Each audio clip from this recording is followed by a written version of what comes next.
They changed their names, invented aristocratic bloodlines, and some even made their own mothers disappear. These weren't small white lies. They were elaborate deceptions that lasted entire lifetimes. Join us as we reveal the true stories of 19 Golden Age actors who faked everything to become Hollywood royalty. Cary Grant. Before Cary Grant became Hollywood's epitome of charm, he was Archibald Leach, a working-class boy from Bristol, England, with a thick accent and a past he'd rather forget. Born in 1904, Leach's early years were marked by hardship. His father placed his mother in a mental institution when he was around 9 years old and told young Archie she had simply gone away. He wouldn't discover the truth until his late 20s. This childhood trauma would haunt Grant throughout his life. The abandonment by his mother, whom he believed had simply left him, created deep psychological wounds. Decades later, Grant would turn to therapy in the 1950s and 1960s, desperate to confront his personal demons. In therapeutic sessions, he spoke of feeling fundamentally unlovable, stemming from his mother's disappearance. The suave, confident persona he projected on screen was, in many ways, everything he felt he wasn't inside. He'd begun reinventing himself at 14. He forged his father's signature to join an acrobatic troupe touring the United States, never looking back. But when Hollywood beckoned, Archibald Leach didn't fit the mold of a leading man. So he became someone who did, Cary Grant. He trained his voice to adopt a transatlantic accent, smoothing out his Bristolian inflections until his origins became ambiguous. Some reports suggest he even claimed American birth, a strategic move to sidestep the era's anti-British sentiment in Hollywood. But the reinvention went beyond his voice. Grant cultivated an aura of effortless sophistication, maintaining a perpetual suntan to avoid studio makeup, and dressing with impeccable aristocratic style. In reality, he had left school at 14 and grown up in modest circumstances. Still, the illusion worked. By the 1940s, he was one of Hollywood's most bankable stars. Yet behind the scenes, he wrestled with the weight of his own creation. "Everybody would like to be Cary Grant," he once said. "So would I." It was a rare admission that the persona he crafted had become a role he could never quite escape. Even as he aged out of leading roles, he hesitated to let go of the image. In 1953, he considered retiring, worried that the rise of method actors like Marlon Brando would render his polished style obsolete. But he returned for Hitchcock's To Catch a Thief in 1955, proving he still possessed the effortless charm audiences craved. Despite the carefully constructed facade, Grant's past never fully disappeared. In 2020, a blue plaque was unveiled at his childhood home in Bristol, acknowledging the boy who once lived there before becoming Cary Grant.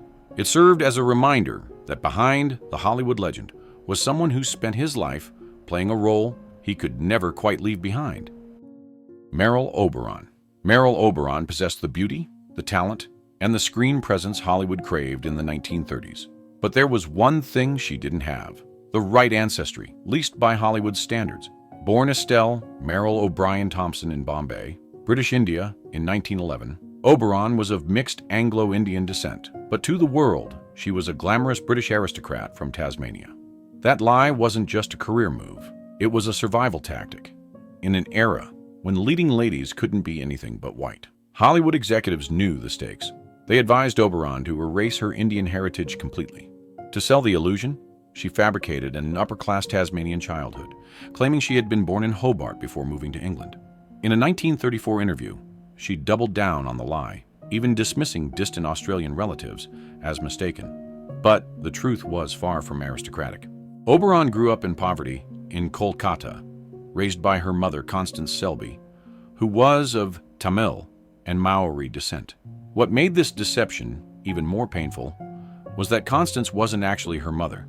She was her grandmother, though Oberon may never have learned this truth. The woman she believed to be her half-sister was actually her mother, adding another layer of family secrets to her already complex identity. When Oberon left for England at 17, Constance came along, but not as her mother. To maintain the deception, she traveled under the guise of being Oberon's maid. In public, Oberon spoke to her only in Hindi, ensuring no one would suspect their true relationship. The psychological toll of living this double life was immense. Oberon existed in constant fear of discovery, turning down roles and opportunities that might expose her background. She lived as a fugitive from her own heritage, and the stress manifested in mysterious illnesses that sometimes hospitalized her. On screen, Oberon's transformation was just as meticulous. Cinematographers used strategically placed lighting and heavy makeup to make her appear more European. She even avoided direct sunlight to maintain a paler complexion. And it worked. By the mid-1930s, she was starring opposite Hollywood's biggest names, earning an Oscar nomination for The Dark Angel in 1935, and later playing Kathy in Wuthering Heights in 1939. But maintaining the lie wasn't easy. In 1965, when journalists began questioning her Tasmanian origins, she abruptly canceled a planned visit to the island. Some reports suggest she was so shaken by the scrutiny that she avoided Australia altogether for years. Yet even then, she never fully acknowledged the truth. It wasn't until after she passed away, in 1979, that researchers uncovered her birth records in British archives, confirming her Indian origins. The revelation shocked fans and historians alike. How could one of Hollywood's brightest stars have hidden such a fundamental part of her identity? Oberon's story serves as a stark reminder of the racial barriers in early Hollywood. She wasn't the only star who altered their backstory to fit the mold, but her case was one of the most extreme. Today, as Hollywood reckons with its past and celebrates more diverse talent, her legacy remains complicated, a symbol of the extraordinary lengths some had to go to in order to succeed. Tony Curtis. In 1948, a 23-year-old Bernard Schwartz stepped off a bus in Hollywood with a dream and a name that casting directors deemed too ethnic for a leading man. Born in Manhattan's East Harlem, but raised in the Bronx, Curtis knew that transformation would be essential to his success. So he became Tony Curtis, borrowing inspiration from the novel Anthony Adverse and tweaking his mother's surname, Kurtz, into something smoother. Curtis's childhood was marked by poverty and instability. His Hungarian Jewish immigrant parents struggled to make ends meet during the Great Depression. His father, Emmanuel, worked as a tailor, but was often absent, leaving young Bernard to help care for his younger brothers. The family faced anti-Semitic discrimination, and Curtis later spoke of feeling ashamed of his background, a shame that Hollywood both exploited and reinforced when they encouraged him to hide his Jewish heritage. But the reinvention didn't stop there. Curtis took speech lessons to soften his thick Bronx accent, replacing his streetwise cadence with the polished drawl of a matinee idol. Universal International, the studio that signed him, encouraged him to downplay his Jewish heritage, pushing him toward a more marketable image. While he never outright claimed aristocratic European roots, he carefully avoided discussing his immigrant upbringing, letting the public imagine a more refined past. By the early 1950s, Curtis was a rising star, flashing his good looks in swashbuckling adventures and romantic dramas. But when Sweet Smell of Success hit theaters in 1957, critics finally saw him as more than just a pretty face. Decades later, Curtis openly discussed the industry's pressure to conform. "I had to hide who I was," he admitted in interviews. By then, the Bronx Kid had already rewritten his own Hollywood story. Sophia Loren's Hollywood story was carefully polished, but not entirely honest. Studios painted her as a born goddess of European sophistication, effortlessly elegant from day one. The truth? She fought her way out of brutal poverty. Born Sofia Villani Ciccolone in war-torn Naples, she grew up in a world of hunger and hardship. "I was a very thin child," she later admitted.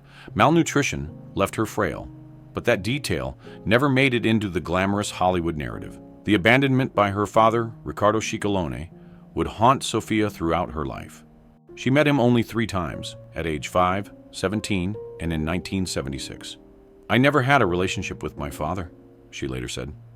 "I wish he would have been a different person, a different father." This paternal rejection left deep emotional scars, making her relationship with producer Carlo Ponti, 22 years her senior, all the more complex. When they met, she was just 15, and he was 37. He became not just her husband and manager, but in her words, like a father to her, filling the void her biological father had left.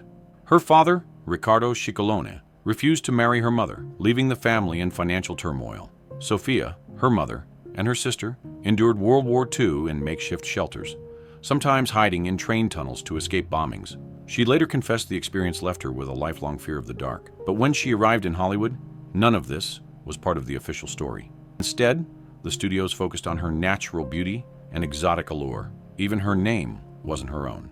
As a struggling teen model, she competed in beauty pageants, not for fame, but for survival. One contest prize included a train ticket to Rome, which she used to escape Naples. Once she caught the eye of producer Carlo Ponti, he suggested a makeover. Sophia Lauren was born, inspired by Swedish actress Märta Thoren.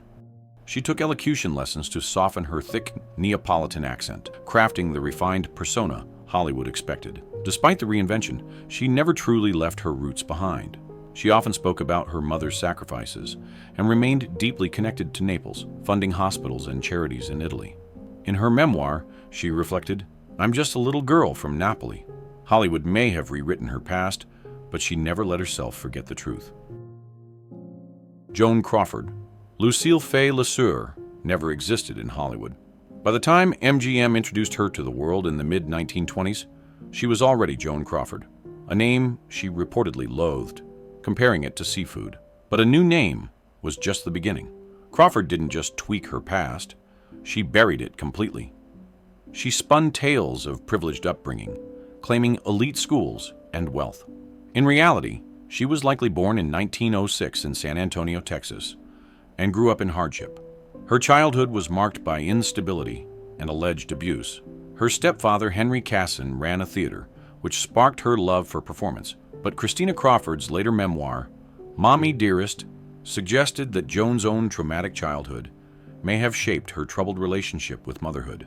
The cycle of alleged abuse, from her own experiences to what her daughter claimed she inflicted, created a dark legacy that haunted her even after she passed away.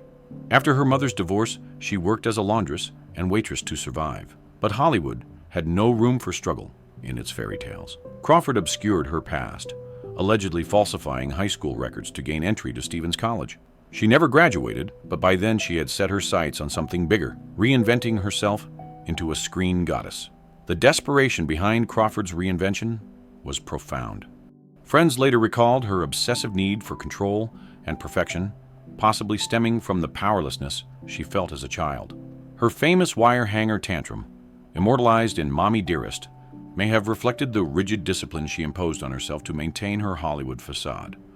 Off-screen, she maintained an air of sophistication, always poised, always in control. But cracks in the illusion appeared over time. 4 tumultuous marriages, a notorious feud with Bette Davis, and later her daughter Christina's explosive memoir, Mommy Dearest, which painted Crawford as anything but the glamorous icon she had fought to become. Despite the contradictions, the deception, and the whispers of a past she refused to acknowledge, Crawford remained one of Hollywood's most enduring stars. In an era where image was everything, she proved that sometimes the truth was just another role to rewrite. Rock Hudson. In 1947, a towering young man from Illinois rolled into Hollywood with big dreams and a name that casting agents stumbled over. Roy Harold Scherer Jr. didn't exactly scream matinee idol, so his agent Henry Wilson crafted a new identity, Rock Hudson. The name was pure marketing genius, evoking both unshakable strength and sweeping grandeur. But the makeover went beyond a catchy name. Studios spun a backstory painting Hudson as a rugged Midwesterner, someone who had grown up fixing cars and working various jobs. In reality, he had been a shy, awkward kid who struggled in school and worked various blue-collar jobs before catching his big break. Though his father was an auto mechanic, rather than Hudson himself having any particular mechanical background. Then came the industry's biggest cover-up. Hollywood had strict, unwritten rules about its leading men, and Hudson's personal life didn't fit the mold. In 1955, Just as Confidential magazine was reportedly threatening to expose secrets about various Hollywood stars, Hudson suddenly married his agent's secretary, Phyllis Gates. The timing was notable, and while some biographers suggest the marriage was a strategic move, the exact relationship between the magazine's threats and Hudson's decision to marry remains a matter of speculation. Gates later insisted she had no idea about Hudson's true orientation, though Whispers in Hollywood circles suggested otherwise. For decades, Hudson played the part carefully, guarding his private life, while Hollywood sold the fantasy of an all-American heartthrob. But in 1984, the illusion shattered. His AIDS diagnosis forced the industry and the public to confront the reality behind the Hollywood facade. When he passed away the following year, he became an unwitting catalyst for change, pushing the conversation about secrecy, identity, and acceptance into the spotlight. Rita Hayworth, Hollywood in the 1930s, had a rigid formula for stardom, and for Margarita Carmen Cancino, that formula didn't include a Spanish last name or Spanish identity at all. Born in Brooklyn in 1918, to a Spanish flamenco dancer father and an Irish-English mother, young Rita Hayworth was a natural performer. But when she arrived in Hollywood, her heritage became a liability. Studio executives at Columbia Pictures saw potential in her beauty, but believed she needed a more all-American look to land leading roles. The transformation wasn't immediate. It took years. First, her mother, Volga Hayworth, oversaw a painful electrolysis procedure to raise her daughter's hairline, a process that involved burning away sections of hair follicles to give her a higher forehead, more in line with Anglo beauty standards. Then the studio encouraged her to dye her naturally dark hair a striking red and adopt a new last name, Hayworth. By the late 1930s, Margarita Cancino had become Rita Hayworth, a carefully rebranded Hollywood starlet. But behind the glamorous pin-up posters and the media's love goddess moniker, Hayworth struggled with the identity she had been forced to erase. Men fell in love with Gilda, but they wake up with me, she famously said in a 1946 interview, referring to her most iconic role in the film Gilda. It was a rare glimpse into the disconnect between her public persona and the woman she truly was. Though she embraced her career, some speculate that Hayworth privately resented the sacrifices she made to fit Hollywood's mold. While she never explicitly denounced the changes, she later spoke about her Spanish heritage with pride, perhaps hinting at a longing for the identity she had been urged to conceal. In the 1960s, Hayworth began showing signs of what was initially misdiagnosed as alcoholism. Her behavior became erratic, her memory failing, leading to cruel whispers about her supposed drinking problem.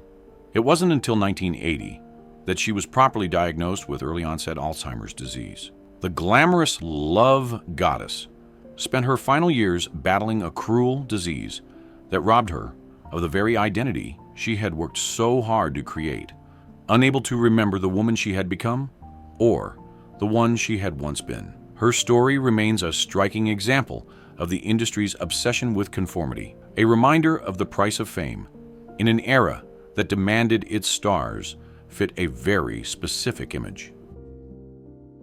Fred Astaire glided across the screen like he was born dancing, effortless, untouchable. But behind the illusion was someone who worked himself to the bone. Hollywood wanted a prodigy, not a perfectionist, so they helped craft the myth. Born Frederick Austerlitz in Omaha, Nebraska, in the late 1800s, Astaire's name didn't exactly scream stardom. His family changed it to Astaire around 1910, likely for theatrical appeal, though some whisper it was to sidestep anti-German sentiment brewing before World War I. The studios took it further, selling him as a natural talent who barely needed rehearsal.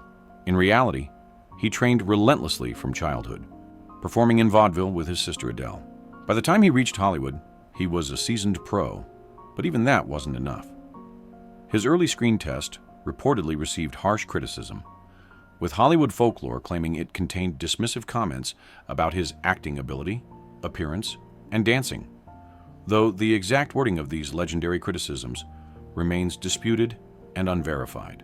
Nearly dismissed before his career even began, Astaire doubled down. He insisted on full body shots in his films, making sure audiences saw every step, every movement, as if it were pure instinct.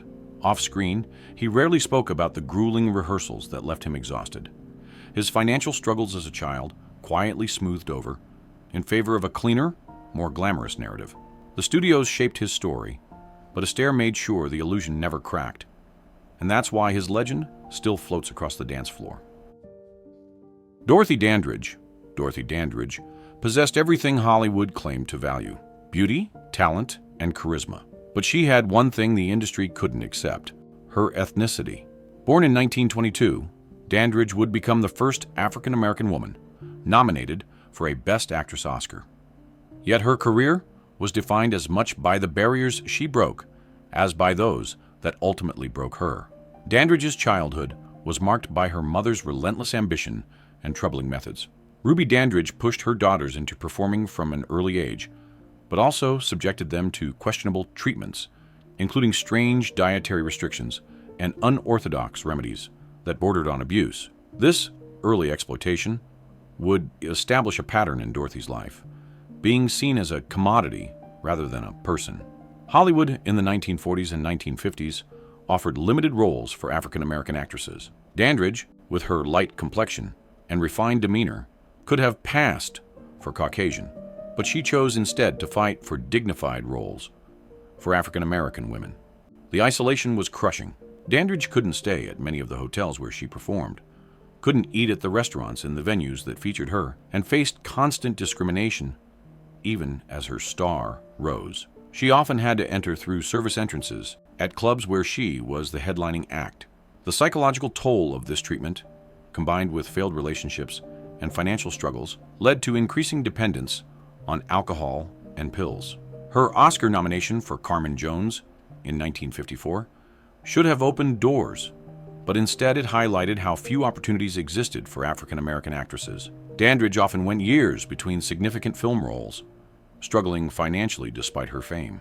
She invested unwisely, trusted the wrong people with her money, and faced bankruptcy even as her records topped the charts. Dandridge's passing in 1965, at age 42, from an overdose of antidepressants, was ruled accidental, but many who knew her believed it was intentional self-harm. She had been found in her apartment, alone and financially ruined, a tragic end for someone who had broken so many barriers. Her struggles presaged those of future actresses who would face similar challenges in an industry that celebrated their talent while limiting their opportunities. Dandridge's legacy extends beyond her performances.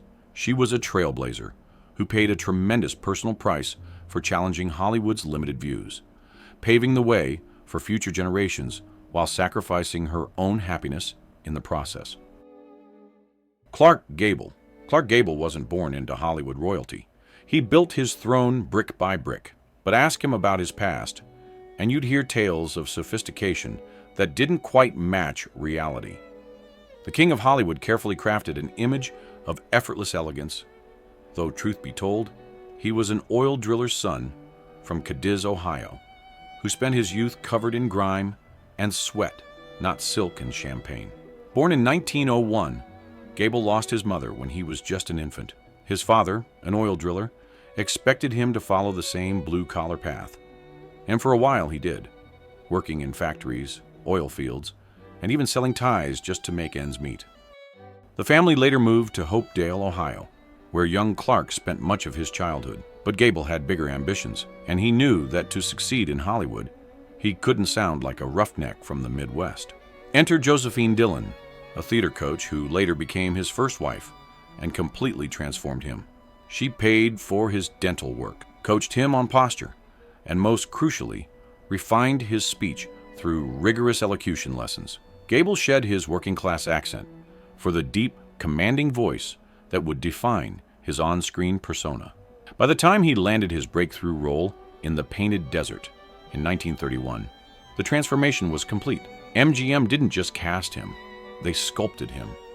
The studio dressed him in tailored suits, ensured his rugged masculinity never veered into crudeness, and buried any trace of his working-class origins. In press materials, his past as a factory worker vanished, his struggles to break into Hollywood minimized. The studios wanted a star, not a struggling laborer who fought his way to fame, and Gable played the part flawlessly. But behind closed doors, he never fully abandoned his roots. Despite his larger-than-life status, he preferred quiet nights on his ranch over lavish Hollywood parties. He'd chat with locals in rural Ohio, buy farm equipment, and reminisce about his early days. Even after becoming the face of Hollywood glamour, the oil driller's son never disappeared completely. He just learned to keep him hidden. Natalie Wood, the woman who would become America's sweetheart, was born Natalia Nikolaevna Zakharenko in 1938 to Russian immigrant parents who had fled the revolution. Her father, a carpenter named Nikolai, changed the family name to Gurdon shortly after her birth, but it was her ambitious mother Maria who orchestrated the transformation that would make her daughter a star. Maria Gurdon's determination bordered on obsession. She pushed young Natalia into acting at age 4, convinced her daughter was destined for greatness.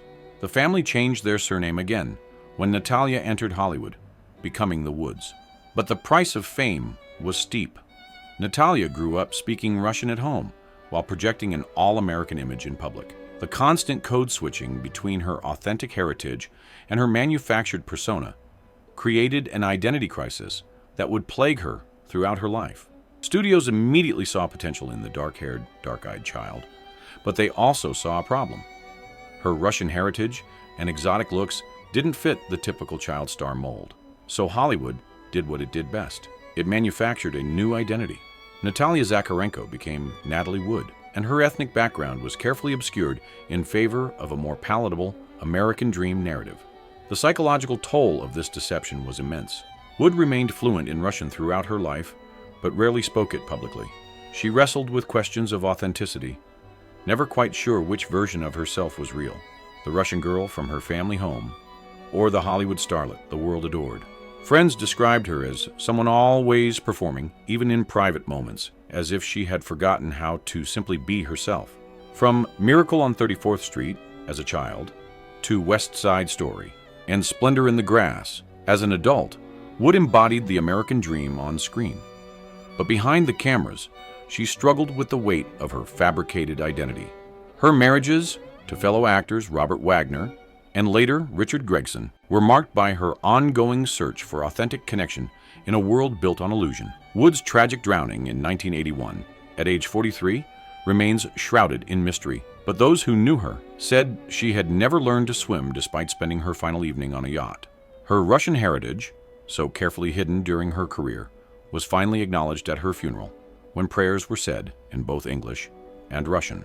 Wood's story represents the immigrant experience in Hollywood, the promise of reinvention coupled with the pain of erasure. She achieved the American dream, but lost pieces of herself along the way. Dean Martin. Long before he epitomized cool, crooning with a martini in hand, Dean Martin was Dino Paul Crocetti, the son of Italian immigrants in Steubenville, Ohio. Born in 1917 to barber Gaetano Crocetti and Angela Barra, young Dino grew up in a working-class Italian neighborhood where English was a second language.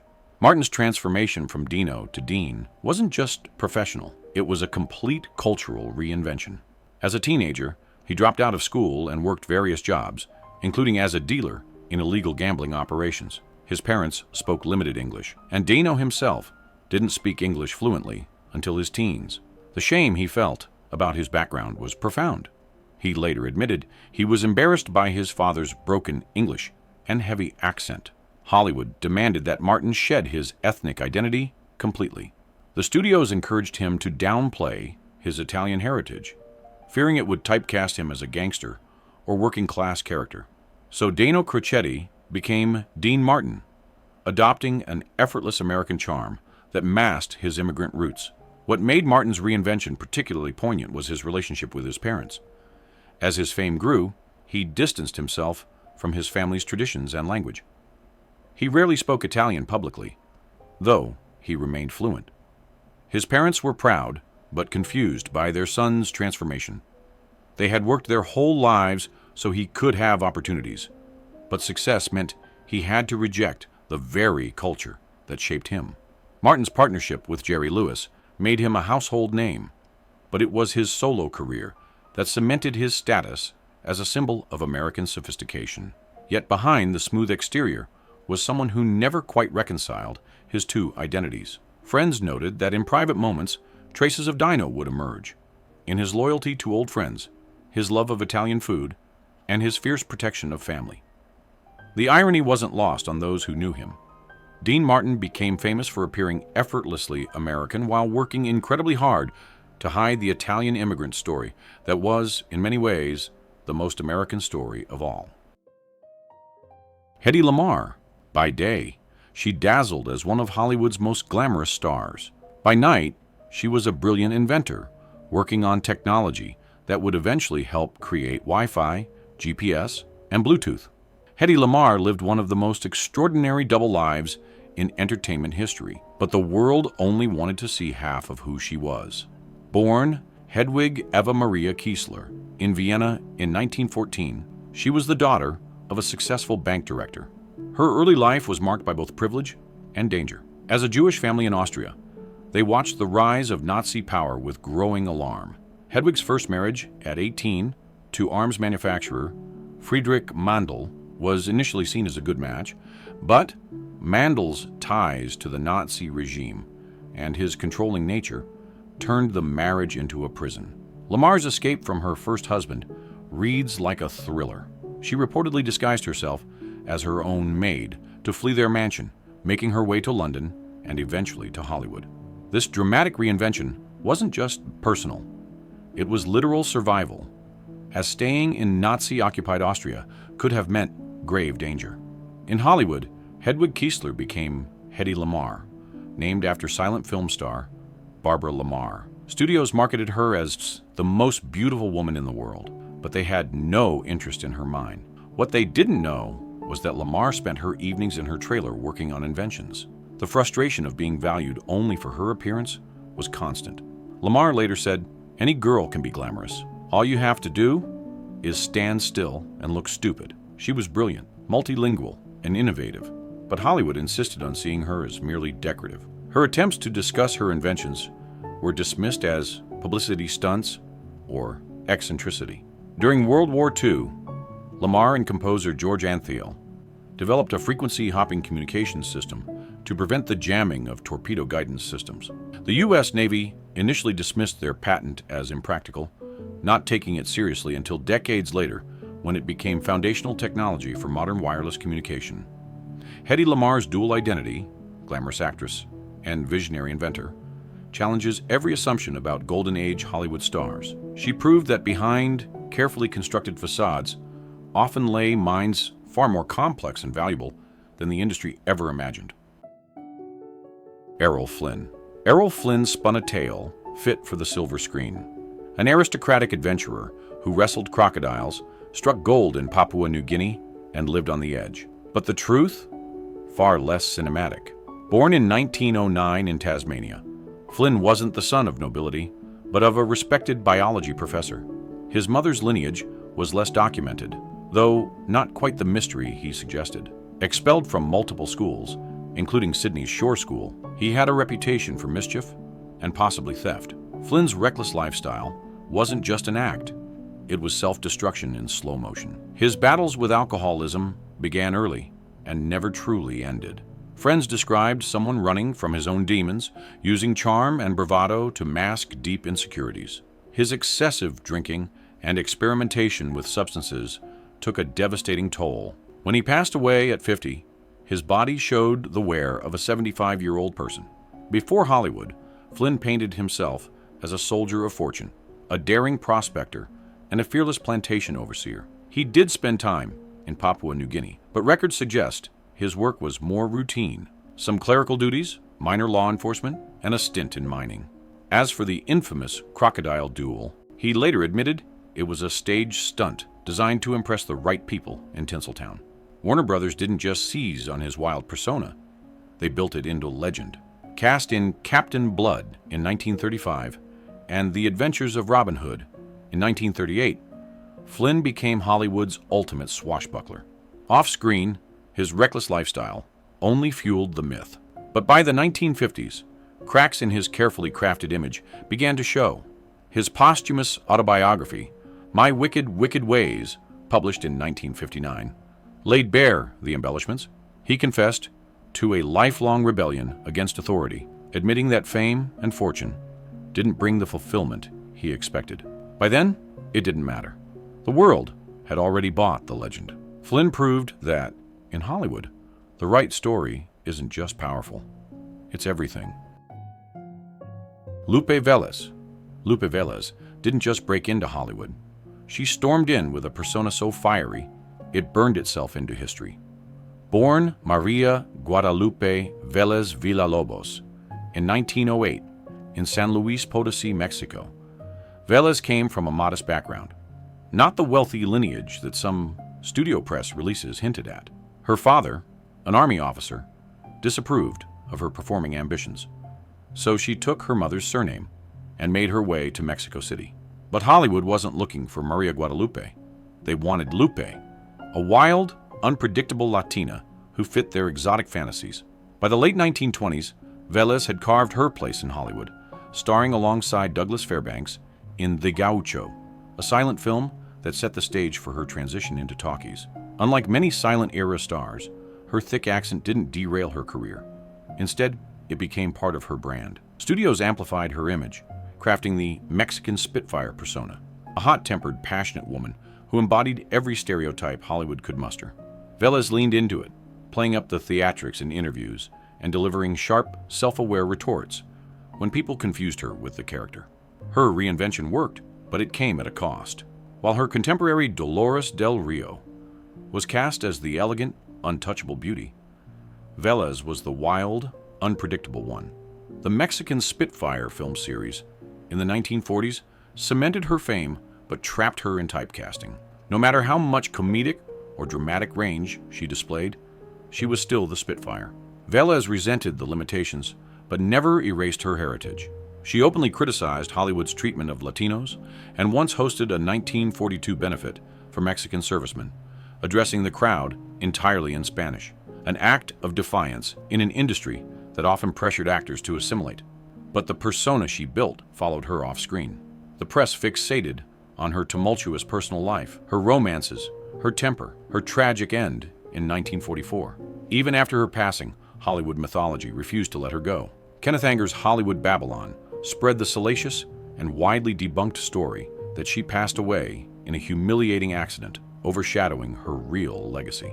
Today, scholars are re-examining Velez beyond the Spitfire label. As film historian Diana Martinez suggests, Velez wasn't just a stereotype. She was a woman who fought to exist on her own terms, even when Hollywood tried to rewrite her story. Montgomery Clif. Montgomery Clif represented a new kind of leading man, sensitive, introspective, and emotionally vulnerable. But the intensity he brought to his performances came from a very real struggle with identity and belonging in an industry that demanded its stars fit rigid, masculine ideals. Born into a wealthy family in 1920, Clif seemed destined for success.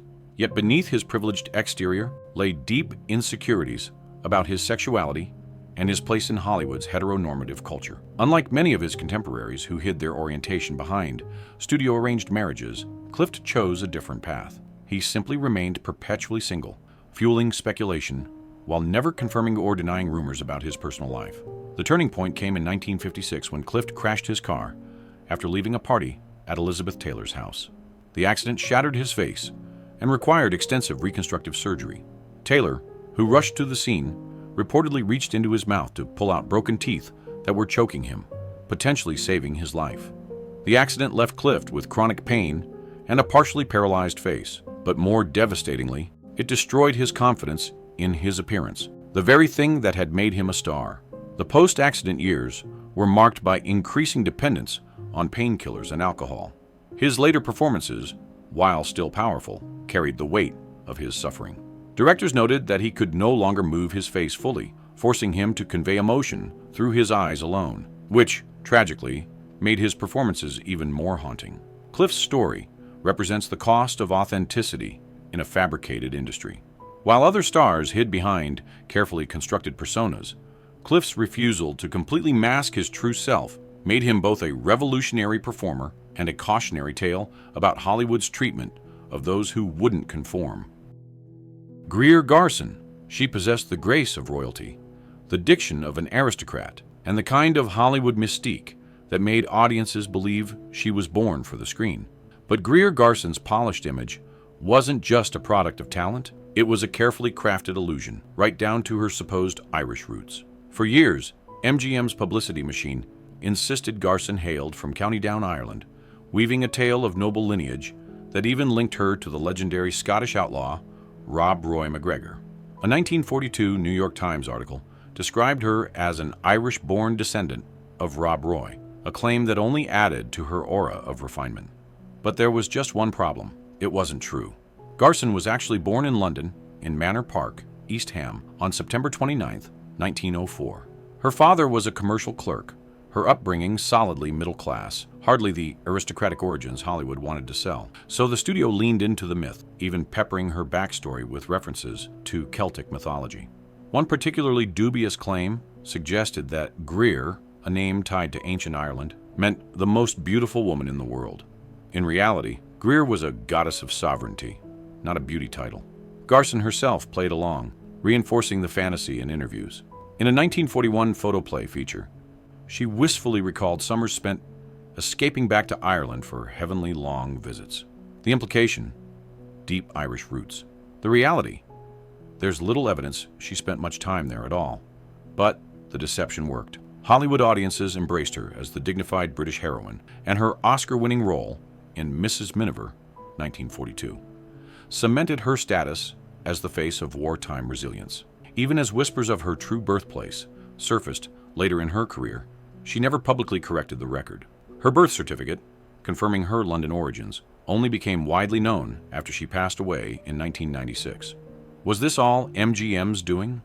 Or did Garson knowingly shape her own myth?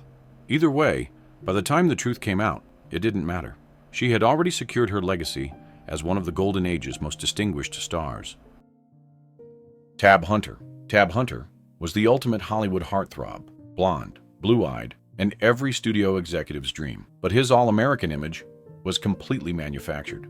Born Arthur Andrew Kelm in 1931, he was a quiet, artistic kid who loved figure skating more than football. That didn't fit the rugged leading man mold, so his agent Henry Wilson, the same person who sculpted Rock Hudson's career, gave him a new name and a new persona. Suddenly, he was Tab Hunter, the idealized picture of 1950s masculinity. But the reinvention didn't stop there. Warner Brothers carefully orchestrated his public life, pairing him with starlets like Natalie Wood and Debbie Reynolds for high-profile romances that existed only in the pages of gossip magazines. Behind the scenes, Hunter lived in fear. In an era where being outed could end a career overnight, he had to play the part both on and off screen. Then came Confidential magazine, a tabloid notorious for exposing Hollywood's deepest secrets. They had dirt on Hunter, and rumors suggest Warner Brothers struck a deal to keep it buried. Whether that's true or not, the damage was done. His career cooled, and by the late 1950s, he was being edged out by a new generation of stars. Decades later, Hunter took back his story. In 2005, he released his autobiography, Tab Hunter Confidential, where he finally spoke openly about his life and the industry's suffocating expectations. His story wasn't just about reinvention, it was about survival in a Hollywood that demanded its stars be anything but themselves. Paul Mooney didn't just act. He vanished into his roles.